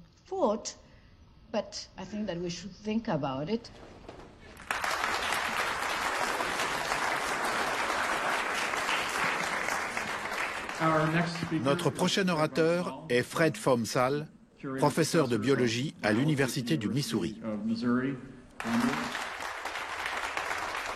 The chemical industry has really L'industrie chimique a fait un gros travail de désinformation pour convaincre les gens que nous ne sommes pas exposés au bisphénol A et que les quantités que l'on trouve dans nos organismes ne sont pas du tout préoccupantes. Les faits prouvent le contraire.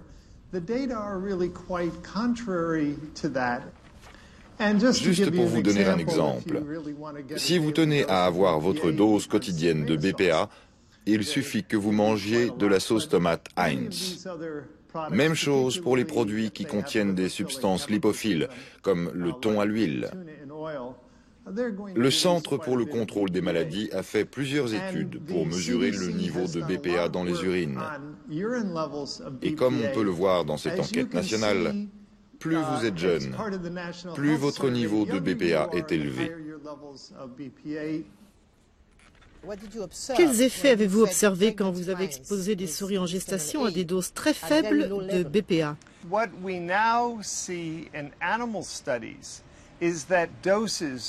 Les études sur les animaux montrent que des doses largement inférieures à la dose journalière admissible causent la sécrétion de l'insuline, une augmentation du taux de glucose, une résistance à l'insuline, du diabète, des maladies cardiaques, des dysfonctionnements cérébraux et des troubles du comportement.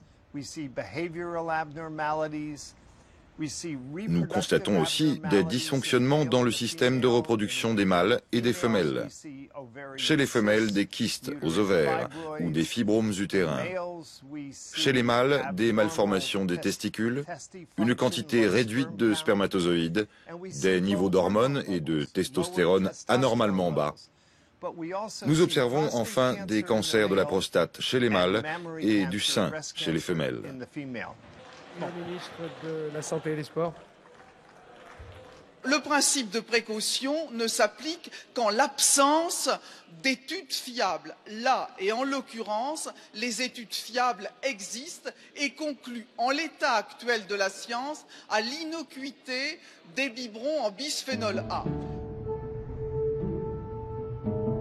Depuis plusieurs années, le bisphénol A est l'objet d'un bras de fer qui oppose les agences de réglementation et un nombre croissant de scientifiques. L'enjeu n'est pas seulement la DGA fixée, mais au-delà, la manière dont sont évalués les perturbateurs endocriniens, dont le BPA est devenu le symbole. Au cœur du conflit, les effets des faibles doses, que les toxicologues de l'industrie ignorent et donc ne testent pas. Curieusement, les agences de réglementation continuent de baser leur évaluation sur les études de l'industrie, dont la qualité est contestée. Quant aux industriels, ils s'accrochent au statu quo, en servant le même argument que les fabricants d'aspartame, comme ici lors de cette audition organisée au Parlement français. Là, je vous emmène faire un petit voyage à travers le monde sur ce dont nous, les industriels, nous avons besoin, à savoir des avis des agences sanitaires qui nous autorisent à mettre sur le marché les différents produits. Le consensus actuel des agences sanitaires aux USA, Canada, Europe et Japon est que les niveaux actuels d'exposition au BPA en application alimentaire ne présentent aucun risque sur la santé des populations, y compris les enfants et les bébés. Et moi, quand j'entends votre discours qui me dit toutes les agences sont d'accord, je vous dis, toutes les agences étaient d'accord pour dire que l'amiante ne posait pas de problème. Et à l'époque, on nous disait, où sont les victimes? Et les victimes, on sait, on est à 3000 morts. Alors la vraie question qui se pose, c'est est-ce qu'on attend 40, 50 ans, 60 ans pour avoir la certitude? Ou est-ce que, à partir de ce que l'on sait, cette convergence d'études chez l'animal sur toutes les espèces testées, souris, rats et le singe, les données sur le singe sont extrêmement fortes. Je crois que le principe de précaution s'impose. Le problème, c'est qu'on ne peut pas protéger correctement nos concitoyens sur la base de l'émotion. Ça ne veut pas dire pour autant que... Moi, je crois que les mots n'ont pas de sens à ce moment-là. Comment pouvez-vous parler d'émotion devant l'ensemble de ces données scientifiques? Moi, je ne suis pas en train, ni Patrick Pénichal ni moi-même ne sommes en train de vous parler d'émotion. C'est vrai que le mot émotion est très surprenant. Depuis 10 ans, en effet, plusieurs centaines d'études ont été publiées montrant des effets du BPA à des doses très faibles, parfois 5000 fois inférieures à la DGA. C'est ce que souligne la déclaration de consensus signée en 2007 par 38 scientifiques internationaux sous l'auspice de l'Institut national des sciences de la santé environnementale des États-Unis. Parmi les auteurs, on trouve Frédéric Fomsal, Carlos Sonnenschein, Anna Soto ou Linda Birnbaum, la nouvelle directrice du NIEHS. Ils écrivent « Les pathologies humaines actuelles ressemblent aux effets observés chez des animaux de laboratoire exposés à de très faibles doses de BPA, comme l'augmentation des cancers du sein et de la prostate, les malformations urogénitales chez les bébés masculins, le diabète de type 2, l'obésité ou les problèmes de comportement tels que l'hyperactivité. Pensez-vous que le BPA devrait être interdit, au moins pour les biberons, comme l'a décidé récemment le Canada? Je suis quelqu'un de pragmatique. Je pense qu'il y a suffisamment de preuves qui indiquent que le BPA a le potentiel de causer des effets nocifs, particulièrement pendant certaines périodes très sensibles du développement. Donc, si j'étais une jeune maman et que je nourrissais mon bébé avec un biberon, je ne voudrais pas qu'il y ait du BPA dans son biberon. Comment expliquez-vous que l'AFSA, l'agence française, ou l'EFSA... L'Autorité européenne de la sécurité des aliments. Oui, pourquoi s'accroche-t-elle à une DGA de 50 microgrammes par kilo? Parce qu'elles n'ont pas examiné les nouvelles données. C'est le problème. Certaines agences de réglementation sont très lentes à s'adapter à la nouvelle science. Fondamentalement, nous disons que le processus de calcul de la DGA est basé sur de fausses hypothèses qui datent du XVIe siècle, qui ne prenaient pas en compte le fait que les produits chimiques puissent agir comme des hormones. Et les hormones ne suivent pas les règles de la toxicologie. Ça fait une quinzaine d'années que M. Fomsal essaye de convaincre la communauté scientifique de prendre en compte ces études, et il n'a pas convaincu la communauté scientifique, et la plupart des agences, toutes les agences nationales ou internationales en charge de l'évaluation du risque, que ce soit la FDA, que ce soit en Nouvelle-Zélande, au Japon, le BFR en Allemagne, la FSA en Angleterre, toutes sont d'accord avec notre démarche d'évaluation du risque et avec la DGA, ou plutôt la DJT, que nous avons établie. Cela veut dire que le principe de la relation dose-effet ne marche pas. Le principe de la relation dose-effet, qui est le corollaire de la dose fait le poison, est complètement erroné. Il peut marcher pour certains produits toxiques traditionnels, mais pas pour les hormones, pour aucune hormone. Pour certains produits chimiques et pour les hormones naturelles, nous savons que les doses faibles peuvent stimuler, alors que les fortes doses inhibent. Pour les hormones, la dose ne fait jamais le poison. Les effets n'empirent pas systématiquement. En endocrinologie, les courbes linéaires dose-effet n'existent pas. Effectivement, si vous rencontrez des scientifiques qui vont dans le sens des études des partisans des effets à faible dose, vous pouvez être convaincu par eux. Vous pensez que c'est une idéologie, les faibles doses? Les partisans, ça veut dire que ce n'est pas scientifique? Je ne sais pas est-ce que vous pensez qu'on pourrait baser une opinion qui a un impact majeur sur la santé publique sur des hypothèses ou des données non confirmées? Ce n'est pas possible. Pour être franche, la réponse du représentant de l'EFSA m'a laissé sur ma faim. Une fois de plus, j'ai poussé la porte de la Société américaine du cancer, dont le conservatisme est souvent décrié. Pourtant, pour son représentant, les effets à faible dose sont une réalité scientifique établie. Pensez-vous que nous sommes entrés dans une nouvelle ère et une nouvelle façon de gérer les produits chimiques? C'est évident, et pour plusieurs raisons. D'abord parce qu'il y a toute cette recherche très intéressante sur les effets à faible dose. Pour certains types de substances chimiques, en particulier ceux qui ont des effets œstrogéniques, il y a de nombreuses études qui montrent des effets à des doses extrêmement faibles. Donc tout le processus pour déterminer ce qui est reproductible ou quelles sont les implications pour le cancer est complètement nouveau. De plus, le concept du principe de précaution semble tomber sous le sens.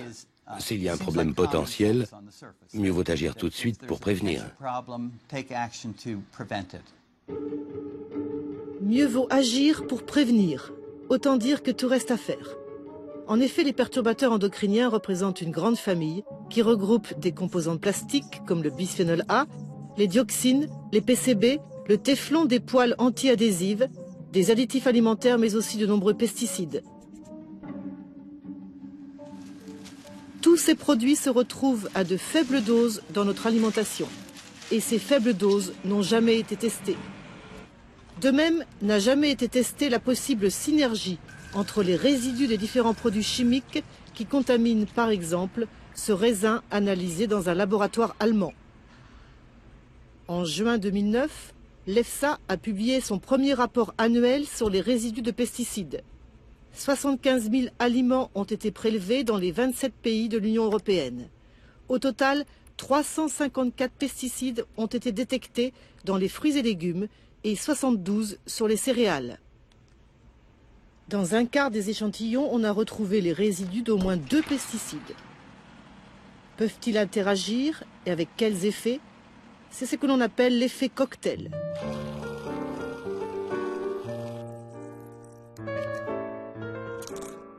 La question de l'effet cocktail est d'autant plus pertinente que nous avons tous une charge chimique corporelle, en anglais Chemical Body Burden. C'est ce qu'a révélé le Centre pour le contrôle des maladies d'Atlanta, qui mène depuis 10 ans un programme de biomonitoring où il mesure les traces de produits chimiques dans le sang et les urines de volontaires. Pour le 4e rapport publié en 2009, les résidus de 212 substances ont été retrouvés dans la quasi-totalité des 2400 Américains testés, avec en tête le bisphénol A et de nombreux pesticides. Je pense que nous avons été extrêmement naïfs dans nos études en nous intéressant qu'à un seul produit chimique à la fois, alors qu'aucun d'entre nous n'est exposé à une seule substance. Quand nous nous intéressons qu'à une seule substance et ignorons les autres, je pense que nous pouvons complètement rater les effets qui peuvent se produire. Rares sont les laboratoires qui travaillent sur l'effet cocktail. L'un d'entre eux dépend de l'université de Copenhague. Toxicologue, Ulla Haas a testé un mélange de résidus de 3 substances chimiques considérées comme anti-androgènes, c'est-à-dire qu'elles affectent la production de la testostérone, l'hormone nécessaire au développement des mâles. Parmi eux, la procimidone, le fongicide récemment réévalué par les experts du JMPR. Le mélange a été administré à des rats en gestation et les effets mesurés sur leur descendance mâle.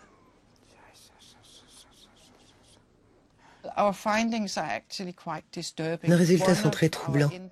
Prenons par exemple ce que nous appelons la distance anogénitale. C'est la distance entre l'anus et les parties génitales de l'animal. Elle est 2 fois plus longue chez le mâle que chez la femelle. C'est dû au rôle des androgènes pendant le développement fœtal. Si elle est plus courte chez les mâles, c'est un indicateur de l'hypospadia, une malformation congénitale grave des organes de reproduction masculins. Quand nous avons testé chaque produit séparément, nous n'avons constaté aucun effet ni aucune malformation. Mais quand nous avons exposé les fœtus mâles à un mélange des 3 substances, nous avons observé que 60% d'entre eux développaient plus tard une hypospadia ainsi que des malformations graves de leurs organes sexuels. Nous devons apprendre de nouvelles mathématiques quand nous travaillons sur la toxicologie des mélanges. Parce que ce que disent nos résultats, c'est que 0 plus 0 plus 0 fait 60% de malformations. C'est effrayant ce que vous dites, surtout quand on sait que chaque Européen a ce que l'on appelle une charge chimique corporelle. Ce que vous avez observé chez les rats pourrait-il aussi se produire dans nos organismes? En fait, le gros problème, c'est que nous n'en savons rien.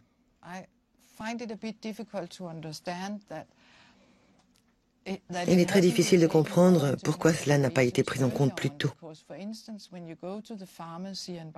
Quand vous allez à la pharmacie pour acheter des médicaments, il est écrit sur le mode d'emploi qu'il faut faire attention si vous prenez d'autres médicaments. Donc, il est très clair qu'il peut y avoir une combinaison d'effets si vous prenez plusieurs médicaments en même temps. C'est pourquoi il n'est pas surprenant que l'on ait le même phénomène avec des polluants chimiques.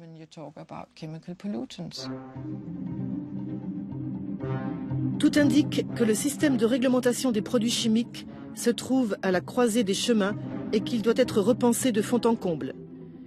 Effet des faibles doses, sensibilité particulière du fœtus, effet cocktail, tout cela a été ignoré pendant 50 ans.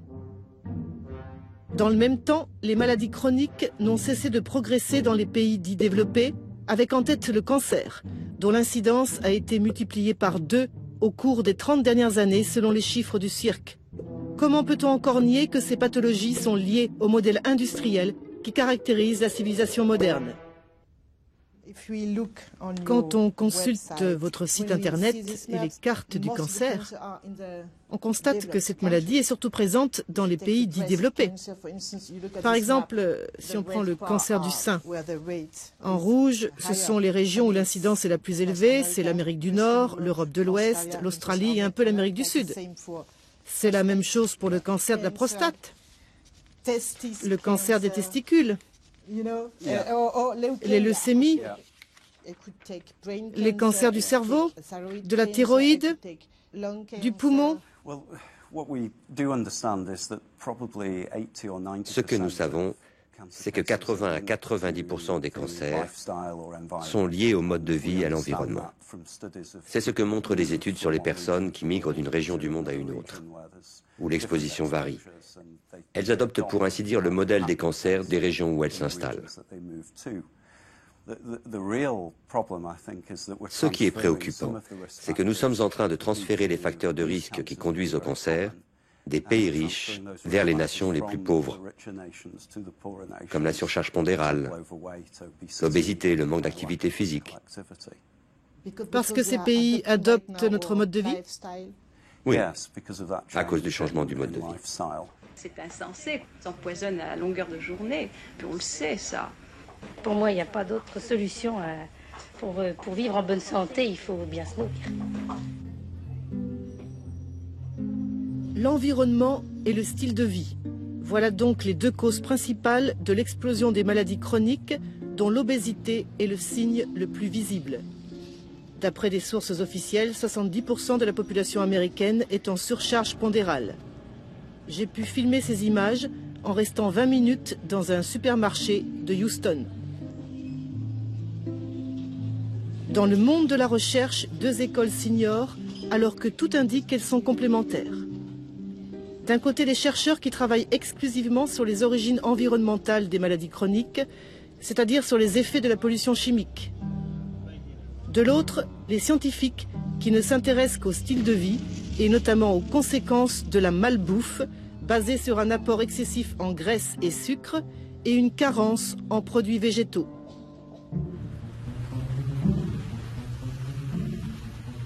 Professeur à l'Université du Québec, Richard Béliveau est le maître à penser de la seconde école. Auteur de plus de 230 publications dans des revues médicales internationales, il dirige une équipe de 30 chercheurs qui travaillent sur la prévention et le traitement du cancer. Une des conséquences de la consommation de malbouffe et de produits industriellement transformés, c'est la surconsommation d'oméga 6 versus les oméga 3. Les oméga 3 génèrent des molécules anti-inflammatoires, les oméga 6 génèrent des molécules pro-inflammatoires. De façon traditionnelle, dans notre alimentation, on consommait un ratio de 1 pour 1. Qu'on soit chasseur-cueilleur ou agriculteur-éleveur dans notre histoire, on a consommé un ratio de 1 pour 1. Avec l'industrialisation de la malbouffe, on utilise surtout des huiles hydrogénées et des huiles de maïs et de tournesol qui ne contiennent que des oméga 6. Donc, les graisses qui proviennent de l'industrie de la malbouffe ou de l'industrie de la transformation industrielle sont des graisses qui amènent maintenant au niveau métabolique un ratio oméga 6, oméga 3 de 25 pour 1. Lorsqu'on consomme de l'alimentation industrielle, on se met métaboliquement, physiologiquement en mode pro-inflammatoire. Or, l'inflammation fait le lit du cancer. En effet, à l'origine d'un cancer, il y a toujours une cellule agressée par un agent extérieur qui peut être un virus, une irradiation ou un produit chimique. Si l'organisme est en bonne santé, la cellule endommagée est détectée par les lymphocytes NK, de l'anglais Natural Killer, les tueurs naturels, qui la poussent à se suicider. C'est ce que l'on appelle l'apoptose. Lorsque le système immunitaire est affaibli par une inflammation chronique et l'agression permanente d'agents chimiques, l'apoptose échoue et la cellule défectueuse commence à se multiplier. C'est le début de la tumeur qui, pour se développer, a besoin d'être nourrie par des vaisseaux sanguins. On appelle ce phénomène l'angiogénèse. À terme, l'angiogénèse conduit à la création de métastases, c'est-à-dire à la colonisation de l'organisme par les cellules cancéreuses. Dans certains végétaux qu'on consomme, qu'on appelle des fruits et des légumes, on retrouve également des molécules qui, pharmacologiquement, ont le même effet que certains médicaments de chimiothérapie. Certaines de ces molécules-là sont cytotoxiques. Elles détruisent les molécules cancéreuses. Certaines de ces molécules-là sont pro-apoptotiques. Elles induisent la cellule cancéreuse à se suicider. Certaines de ces molécules-là sont anti-inflammatoires. Elles bloquent l'inflammation dont la cellule cancéreuse a besoin pour favoriser son développement. Donc, comment est-ce qu'on mesure le potentiel d'inhibition d'un aliment? Eh bien, on a dans des banques de tumeurs, des tumeurs humaines qu'on peut acheter. Et ça, c'est un cancer, un glioblastome, un cancer du cerveau, qu'on fait pousser pendant 24 ou 48 heures, puis on compte le nombre de cellules qui se sont divisées. Et là, on les expose à différents extraits d'aliments. Alors ici, on a de la cerise, on a des carottes, on voit qu'il n'y a pas beaucoup d'inhibition. Mais lorsqu'on arrive avec l'ail, avec les choux de Bruxelles, avec les canneberges, on a 90% d'inhibition d'un glioblastome.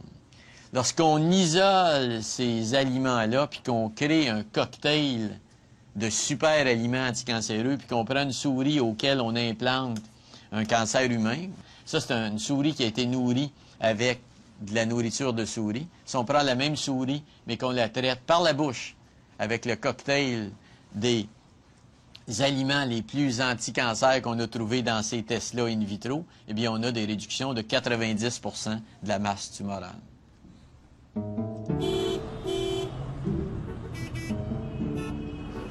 Petit à petit, j'ai fini par assembler toutes les pièces du puzzle pour dessiner un ensemble cohérent.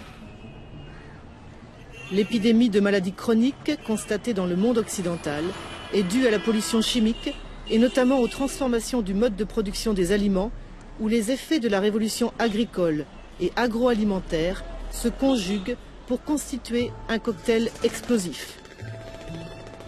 Si les pays du Sud sont pour l'heure épargnés, c'est qu'ils n'ont pas encore adopté massivement notre mode de vie et d'alimentation. Un exemple, l'Inde. D'après le CIRC, l'incidence des 20 cancers les plus courants en Occident y est 10 à 30 fois inférieure. Dans l'état de l'Orisha, au sud-est du pays, les cancers sont quasiment inexistants, à l'exception de celui de la bouche, dû à la mastication du tabac. Dans cette région très rurale, on ignore la pollution chimique et on mange ce que l'on produit, à savoir essentiellement des fruits et légumes cultivés sans pesticides. On consomme aussi quotidiennement du curcuma, cette poudre jaune qui constitue la base du curry. Connus depuis la nuit des temps, ses pouvoirs anti-inflammatoires et donc anticancérigènes ont été confirmés dans plus de 3000 publications scientifiques.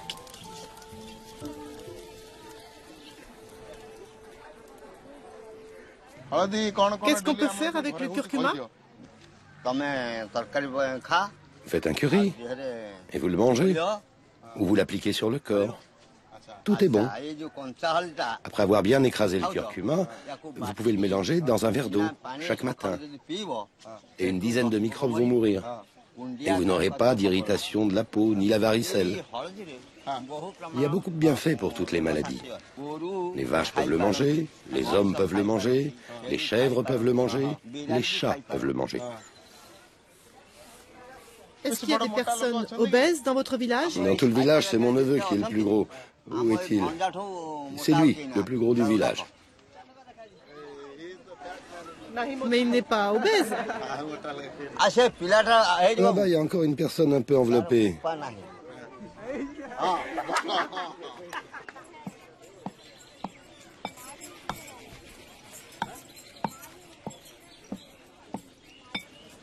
Est-ce qu'il y a des gens qui ont le cancer dans le village? Non, personne. Vous savez ce qu'est le cancer? Le cancer? C'est une maladie? Quand ça atteint tout le corps, la personne meurt au bout de 3 ou 6 mois.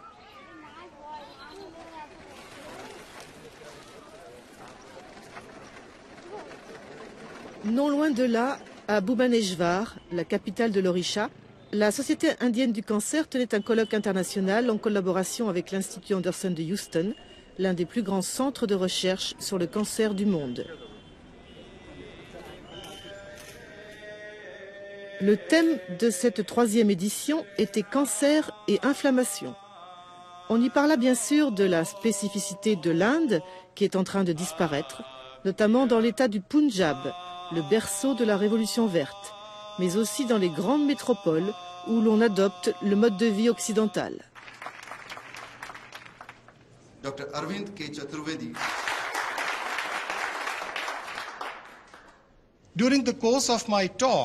Pendant mon exposé, je vous parlerai de l'évolution mondiale du cancer.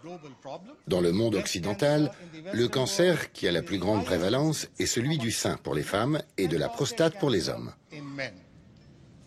Je vous parlerai aussi du cancer et du mode de vie dans notre pays, où l'incidence de la maladie est en train d'augmenter. Elle n'est pas encore aussi élevée que dans les pays occidentaux, mais elle va augmenter en raison des changements dans le mode de vie et les habitudes alimentaires.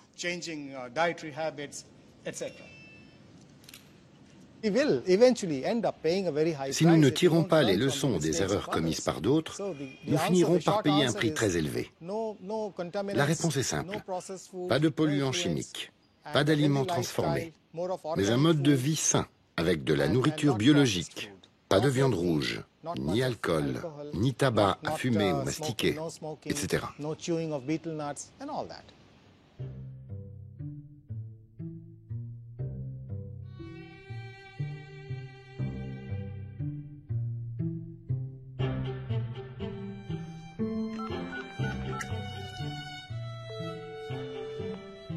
Jean-Charles Bocquet, j'écoute. Oui, bonjour, Marie-Monique Robin. Vous savez que j'ai fait une demande d'interview que vous avez refusée, mais je voulais quand même être sûr que vous ne changez pas d'avis. Ah non, je ne change pas d'avis. Je suis désolé, mais nous ne changerons pas notre position. Nous voulons vraiment vous fournir quelque chose. Nous travaillons sur une réponse écrite.